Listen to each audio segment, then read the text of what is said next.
नमस्ते दोस्तों, आप सभी का स्वागत है संस्कृत चैनल पर। आप सभी को मालूम ही होगा कि हम अभी बहुत दिन से जो यूजीसी नेट का कोड 73 है अर्थात पारंपरिक संस्कृत विषय है, उसका जो चौथा टॉपिक पुराण इतिहास उस पर चर्चा कर रहे हैं। जो पहला टॉपिक था महापुराण सामान्य लक्षणम और उसमें दूसरा टॉपिक था पुराण सामान्य लक्षणम, उसके विषय में चर्चा कर चुके हैं। अब आज जो तीसरा टॉपिक या चौथा टॉपिक या पांचवा टॉपिक का संक्षिप्त रूप से कुछ जानकारी लेते हैं। तो चलिए चलते हैं दोस्तों आगे। सबसे फर्स्ट में जो तीसरा टॉपिक है हमारा सृष्टि विषय का अवधारणम, मतलब सृष्टि किस प्रकार से हुआ, सृष्टि का क्रम क्या है, पुराण में सृष्टि का विषय में क्या वर्णन मिलता है, तो उसको देखते हैं। सबसे पहले उसमें नवधा सृष्टि, पुराण में नवधा सृष्टि भी प्रसिद्ध है और दशधा भी प्रसिद्ध है। तो सबसे पहले नवधा सृष्टि देखते हैं। उसमें भी तीन भेद है, एक प्राकृत, दूसरा वैकृत और प्राकृत वैकृत। तो इस प्रकार तीन भेद मिलते हैं, उसको हम सब इधर जानेंगे। तो आगे चलते हैं दोस्तों। सबसे पहले प्राकृत सर्ग। प्राकृत सर्ग में ब्रह्म सर्ग, भूत सर्ग और वैकारिक सर्ग। आपको परीक्षा में प्राकृत सर्गीय अंतर्भवती या फिर वैकृत सर्गीय अंतर्भवती इस प्रकार से ही प्रश्न बनते हैं, या फिर सर्ग का नाम देकर उनका क्रम पूछे जाते हैं। तो इसलिए आपको सिर्फ इधर नाम कंठस्थ है तो बस चल जाएगा, पर नाम क्रम से कंठस्थ होना है। और दशधा सृष्टि में थोड़ा अलग प्रक्रिया है और नवधा सृष्टि में थोड़ा अलग प्रक्रिया है। उसमें जो भेद होता है उसको ज्ञात कर लीजिए। सबसे पहले अभी नवधा सृष्टि में 9 प्रकार से सृष्टि होता है, 9 अंग है सृष्टि का। उसमें भी प्राकृत, वैकृत और उभयात्मक सृष्टि है। सबसे पहले प्राकृत सर्ग में 3 अंश आते हैं, ब्रह्म सर्ग, भूत सर्ग और वैकारिक सर्ग। उसके बाद वैकृत सर्ग है और उभयात्मक सर्ग है। वैकृत सर्ग में 5 अंग आते हैं, एक मुख्य सर्ग, दूसरा तिर्यक सर्ग, उसके बाद देव सर्ग, उसके बाद मानव सर्ग और उसके बाद अनुग्रह सर्ग।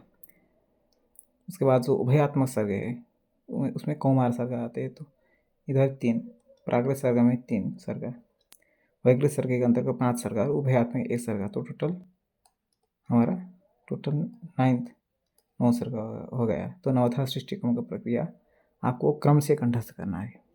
इसके बाद आगे दशधा सृष्टि, उसमें भी प्राकृत, वैकृत और उभयात्मक मतलब प्राकृत वैकृत इस प्रकार विभाग है। पर नवधा सृष्टि में सिर्फ 3 विभाग था प्राकृत सर्ग का, पर दशधा सृष्टि में प्राकृत सर्ग का विभाग 6 है। सबसे पहले आते हैं महत्सर्ग या फिर आद्य सर्ग या महत्व सर्ग, ये पर्यायवाची पद है। उसके बाद अहं सर्ग अर्थात अहंकार सर्ग। तीसरा है भूत सर्ग, तन्मात्र सर्ग भी बोलते हैं इसको। चौथा है इंद्रिय सर्ग या फिर इंद्रिय सर्ग। उसके बाद देव सर्ग, उसके बाद तमस सर्ग मतलब अविद्या सर्ग या अविद्या सृष्टि, ये प्राकृत सर्ग के अंतर्गत 6 भेद। उसके बाद आएगा वैकृत सर्ग। वैकृत सर्ग में तीन सर्ग अंतर्गत होते हैं। उसके बाद उभयात्मक सर्ग में 1 सर्ग अंतर्गत होता है। तो सबसे पहले वैकृत सर्ग में 7वां मुख्य सर्ग, इसको स्थावर सर्ग और जड़ पदार्थ का सर्ग उसमें होता है। तिर्यक सर्ग मतलब तिरस्चान, पशु पक्षी इत्यादि का सृष्टि। उसका जो 9वां सर्ग है मानुष सर्ग, ये वैकृत सर्ग में 3 भेद हो गए। उसके बाद जो लास्ट वाला है उभयात्मक सर्ग, इसको उभयात्मक सर्ग भी बोलते हैं, कौमार सर्ग भी। तो इसको आप क्रम से कंठस्थ कर लीजिए।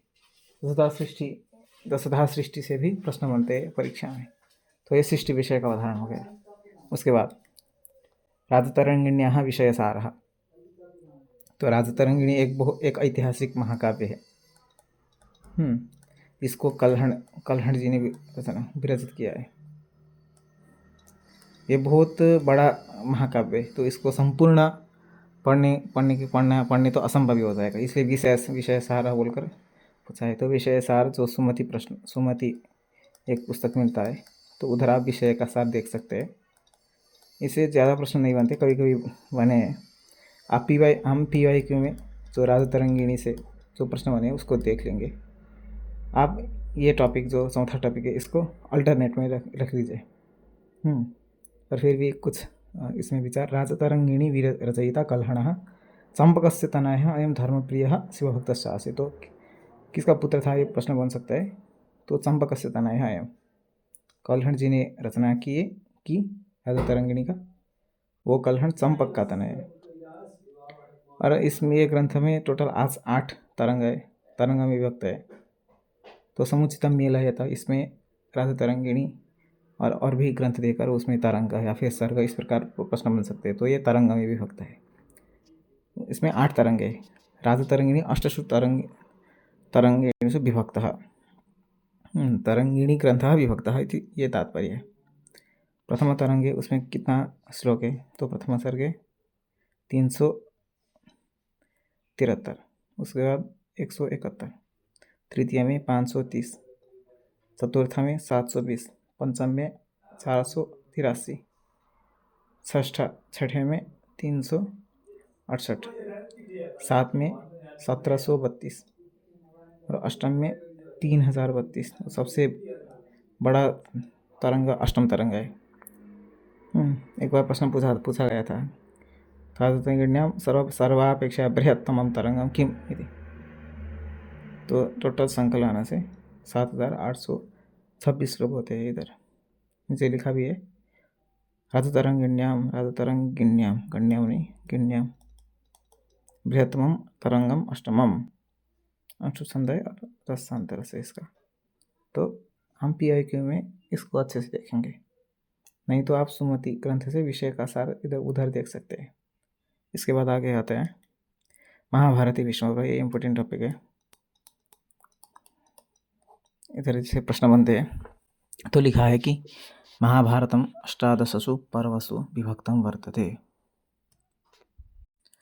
और तो सर्ग का नाम क्या है, पर्व का नाम क्या है। तो तस्मिश्च आदि सभा वन विराट उद्योग भीष्म द्रोण कर्ण शल्य सौप्तिका नारी शांति अनुशासन अश्वमेध आश्रम निवासी मौसल महाप्रस्थानिक स्वर्गारोहणम।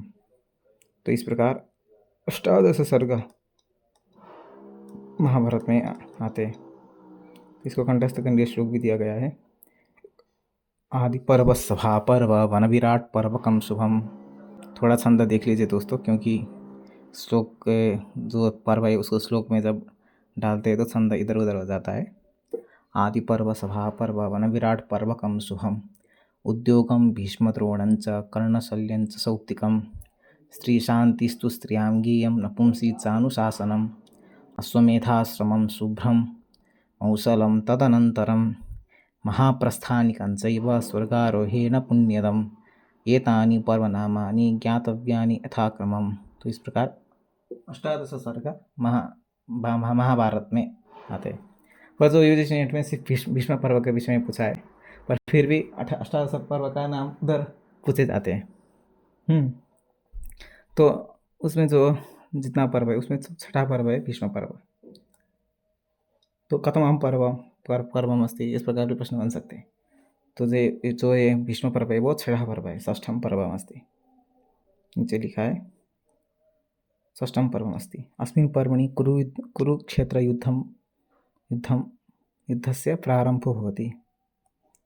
कुरुक्षेत्र युद्धस्य प्रारंभो भवति। श्रीमद्भगवद्गीता अस्य पर्व से एक कश्चन अंशविशेषः एवं यही पर्वत में श्रीमद्भगवद्गीता पर्व भी आता है, जिधर कृष्ण जी ने अर्जुन को उपदेश दिया था। आगे देखते हैं। तो भीष्म पर्व में 4 उपपर्व आते हैं जिनका नाम पूछे जा सकते हैं परीक्षा में। सबसे पहला है जम्बू खंड विनिर्माण पर्व, जिसमें 10 अध्याय आते हैं। उसके बाद दूसरा पर्व है भूमि पर्व, जिसमें 2 अध्याय आते हैं। उसके बाद श्रीमद्भगवद्गीता पर्व, जो 25 से लेकर 42 अध्याय तक श्रीमद्भगवद्गीता पर्व है उधर, जिसमें 700 श्लोक है। उसके बाद जो बचा कुछ है टोटल इसमें मुझे लगता है 117 अध्याय है। तो आप एक बार देख लीजिए इस बात को। 717 अध्याय, इसमें 10 अध्याय जम्बूखंड विनिर्माण पर्व में, 2 अध्याय भूमि पर्व में, 25 से लेकर 42 तक इसमें 30 अध्याय आते हैं। हम भागवत सिर्फ 18 देखते हैं, पर जो जब भीष्म पर्व में देखेंगे तो श्रीमद् भगवद गीता पर्व में 18 अध्याय है, उधर 30 अध्याय है, 30 अध्याय है। उसके बाद जो बचा कुछ अध्याय है वो भीष्म पर्व में आते हैं। तो इस प्रकार आप गणना कर लीजिए एक बार। इसके बाद आता है श्रीमद् भगवद गीता श्लोक संख्या 700 अध्याय 8 है। तो आपको परीक्षा में जो भगवद गीता का जो अध्याय का नाम है, अध्यायों का नाम वो पूछे जाते हैं। अभी दो तीन शिफ्ट जो हुआ है पहले का, उसमें हमेशा श्रीमद् भगवद गीता पर मतलब श्रीमद् भगवद गीता का जो अध्यायों का नाम है वो पूछा गया है। तो इसको आप अवश्य देख लीजिए। सबसे पहले श्रीमद् गीता श्लोक संख्या 700 और अध्याय 18। आगे जो प्रथम अध्याय है उसका नाम है अर्जुन विषाद योगः। अर्जुन विषाद योगः। दूसरा अध्याय सांख्य योगः। तृतीयोध्याय कर्मयोगः। चतुर्थोध्याय ज्ञान कर्म संन्यास योगः। उसके बाद 5, 6, 7, 8 और 9 का अध्याय क्रमशः नाम है। 5वां का है कर्म संन्यास योगः। जो चतुर्थ है वो ज्ञान कर्म संन्यास है, ज्ञान कर्म संन्यास। तो 5वां है वो कर्म संन्यास है। 6ठा है आत्मसंयम योगः। 7मोध्याय है ज्ञान विज्ञान योगः। 8मोध्याय है अक्षर ब्रह्म योगः। जो 9मोध्याय है वो राजविद्या राजगुह्य योगः। उसके बाद 10मोध्याय है विभूति योगः। 11 अध्याय है 1 मिनट 11 विश्वरूप दर्शन योगः। और इधर उसके बाद जो 12 अध्याय है भक्ति योगः। 13 अध्याय है क्षेत्र के विभाग योगः। ये 4 अध्याय वो है गुणत्रय विभाग योगः। 15 है पुरुषोत्तम योगः। 16 है दैवासुर संपत् विभाग योगः। 17 है श्रद्धात्रय विभाग योगः। 18 है मोक्ष संन्यास योगः। तो इस प्रकार 18 अध्यायों का जो नाम है उसको आप कंठस्थ करिए, क्योंकि इससे एक प्रश्न हमेशा ही बनते हैं। उसके बाद महाभारती शंख से नाम, शंख का नाम क्या है तो देखते हैं। श्री कृष्ण जी का शंख का नाम है पांचजन्य। तो आप पांचजन्यम ऋषिकेशो देवदत्तम धनंजय पौंड्रम दद्मो महाशंखम भीमकर्मा प्रकोदरः अनंत विजयम राजा कुंती पुत्र युधिष्ठिर नकुल सहदेवस्त सुघोषमणि पुष्पको। ये श्लोक को कंठस्थ कर लीजिए। तो श्री कृष्ण जी का पांचजन्य है, भीम सिंह का पौंड्र, युधिष्ठिर जी का अनंत विजय, नकुल जी का सुघोष, सहदेव का मणिपुष्प का। उसके बाद अर्जुन का देवदत्त। उसके बाद महाभारत ग्रंथ में क्या क्या टीका लिखी गई है। जो 2000 जो री एग्ज़ाम हुआ था एक बार सितंबर में हुआ था, जो जून का एग्ज़ाम था वो कैंसिल हो गया था। उसके बाद जो सितंबर में एग्ज़ाम परीक्षा हुई थी, उसमें महाभारत का जो टीका है, महाभारत से टीका द्वयम चिनुता, इस प्रकार टीका दिए थे। और महाभारत का टीका क्या है वो उसको पूछा गया था। पर 2018 से आप इस बात को मनन कर लीजिए कि 2018 से एक ही सिलेबस सेम है। तो इसीलिए थोड़ा डीप से प्रश्न पूछे जाते हैं। तो जो अभी 25 जनवरी में परीक्षा हुई है अभी, उसमें बहुत डीप से प्रश्न पूछा गया है। तो आप व्याकरण के समझ लो या फिर ज्योतिष का ही बात कर लीजिए, प्रश्न थोड़ा डीप से पूछे जाते हैं। तो इस प्रकार महाभारत का जो टीका है, उनका टीका का कर्ता मतलब टीका किसने लिखा, ये भी प्रश्न बन सकते हैं। तो इसको भी आपको तैयार करना ही होगा। तो देखते हैं महाभारत टीका सो अथोलिखिता प्रधान, ये मुख्य टीका है। सबसे पहले महाभारत तात्पर्य निर्णय है, जो आनंद तीर्थ जी ने लिखा था। इसको अभी टाइम को आप अल्टरनेट में रख सकते हैं। सबसे पहले ग्रंथकार और ग्रंथ उसका कंठस्थ कर लीजिए। उसके बाद भारतार्थ प्रकाशिका, उसको लिखे है सर्वज्ञ नारायण जी ने। उसके बाद विरोधार्थ भंजिनी, जो रामकृष्ण जी ने लिखा है। उसका ज्ञान दीपिका, इससे प्रश्न बना था। ज्ञान दीपिका लिखे देवभूताचार्य जी ने। दुर्घटार्थ प्रकाशिनी, जिसका लेखक है विमल बोथा। उसके बाद महाभारत तात्पर्य संग्रह, जिसका लेखक है अप्पय दीक्षित। अप्पय दीक्षित एक वेदांत शास्त्री वो मूर्धन्य विद्वान है, जिन्होंने सिद्धांत संग्रह एक ग्रंथ का भी रचना किया है। विधि रसायन दूषण, इस प्रकार बहुत ग्रंथ इन्होंने लिखी है, और अलंकार शास्त्र में भी इन्होंने ग्रंथ लिखे है। तो ये एक बहुत पंडित व्यक्ति है। उसके बाद दीपिका व्याख्या, दीपिका संग्रह का व्याख्या तो प्रसिद्ध है दीपिका, पर महाभारत में भी एक दीपिका व्याख्या है जो अर्जुन मिश्र ने लिखा है। उसके बाद भारत भावदीप, जिसको लिखा है चतुर्धर नीलकंठ। लक्षाभरणम वादिराज तीर्थ। महाभारत टीका चतुर्भुज मिश्र। विषम पद विवरणम, किसने लिखा नहीं मालूम, पर महाभारत का टीका है। उसके बाद भारत कौमुदी हरिदास सिद्धांत वागीशः। इसके बाद महाभारतम आश्रित्य महाकाव्यानि, शिशुपालवध, नैषधीय चरिता जो श्री हर्ष जी ने लिखा है, किरातार्जुनीय। उसके बाद जो नाटक है, नाटक एक अभिख्यान शाकुंतलम, कालिदास, ईडी संहार भट्ट नारायण ने भी कुछ लिखा है उधर। तब बाल भारतम राजशेखर जी ने लिखा है। दूत खटोत्कच भास जी ने लिखा है। कर्णभारम, ये भी सब भास जी का है, कर्णभारम। और उद्धव संदेश है शायद इधर, उद्धव संदेश। और मध्यम व्यायोग से सब भास जी का है। उर्भंगम, ये सब भास जी का है। उसके बाद चंपू काव्य जो नल चंपू त्रिविक्रम भट्ट जी ने रचना किया। भारत चंपू जिसको आनंद भट्ट जी ने रचना किया था। पांचाली स्वयंवर चंपू, द्रौपदी पल्ले चंपू जिसको चक्र कवि, संत कवि नहीं है, चक्र कवि। तो महाभारत में आश्रित विरचितानि काव्यानि कानि, या फिर महाभारत में आश्रित विरचित नाटकानि, अथवा चंपू ग्रंथ, चंपू काव्यम। इस प्रकार अभी तक बहुत सारे शिष्ट में प्रश्न बने हैं। तो महाभारत में आश्रित क्या क्या काव्य का रचना हुआ है, तो उसको जानना है आपको। क्या क्या नाटक है, ये तो सिर्फ एक दिग्दर्शन मात्र है। बहुत सारे काव्य या फिर चंपू काव्य या फिर नाटक का रचना किया हुआ है। आप सुमति में एक बार देख लीजिए, या नहीं तो मैं टेलीग्राम ग्रुप में इसका जो फोटो है उसका अपलोड कर दूंगा। इसके बाद आता है महाभारती प्रमुखानि आख्यानानि। आख्यान से भी प्रश्न बन सकते हैं, जैसे शकुंतलोपाख्यानम, यात्सोपाख्यानम, कद्रुवनितोपाख्यानम आदि पर्व में आते हैं ये। तो उसके बाद शिशुपालोपाख्यान, सभा पर्व, और जो नलोपाख्यान, रामोपाख्यान, सीतोपाख्यान, मत्स्योपाख्यान, सावित्री उपाख्यान, किरात अर्जुनीय, नलचंपू, ये सब वन पर्व, वान नहीं वन पर्व। उद्योग पर्व में अम्बोपाख्यान, शल्य पर्व में उरुभंग, जो खिला पर्व भी है, हरिवंश पुराण महाभारत का खिला पर्व है एक। उसके बाद पुराण वैशिष्ट्य, मतलब पुराण का वैशिष्ट्य प्रतिपादन किया है इस श्लोक में। पर श्लोक देखकर कस्मिन् पुराणे, इस प्रकार प्रश्न बन सकते हैं। तो सबसे पहले वेदार्थाधिकम अन्य पुराणार्थम वरानने, वेदा प्रतिष्ठिता सर्वे पुराणे नात्र संशय, वह नारद पुराण। उसके बाद बहुशास्त्रम समभ्यस्य बहून् वेदान् सविस्तरान्, पुंसो श्रुत पुराण से न सम्यक ज्ञाति दर्शनम, ये भी नारद पुराण।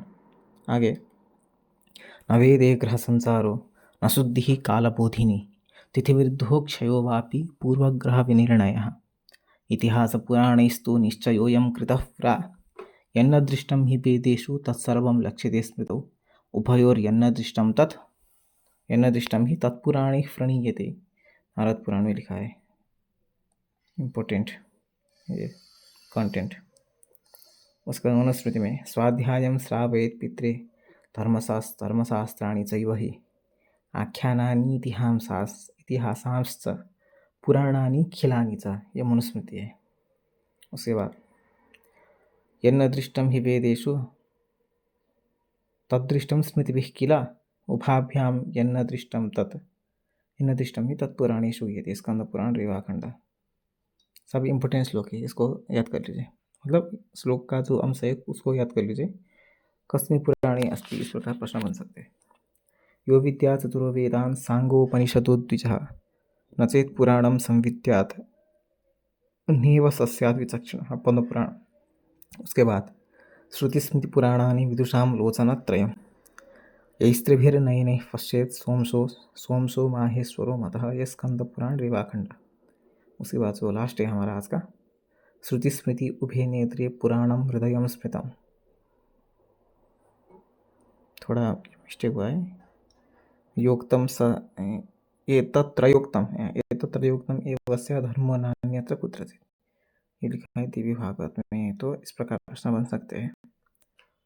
तो आज के लिए इतना ही दोस्तों, छोटा पर ज़्यादा कंटेंट में वीडियो में देता हूँ। तो आपको वीडियो कैसा लगा, लाइक सब्सक्राइब और शेयर कर दीजिए। आज के लिए इतना ही। हरि ओम।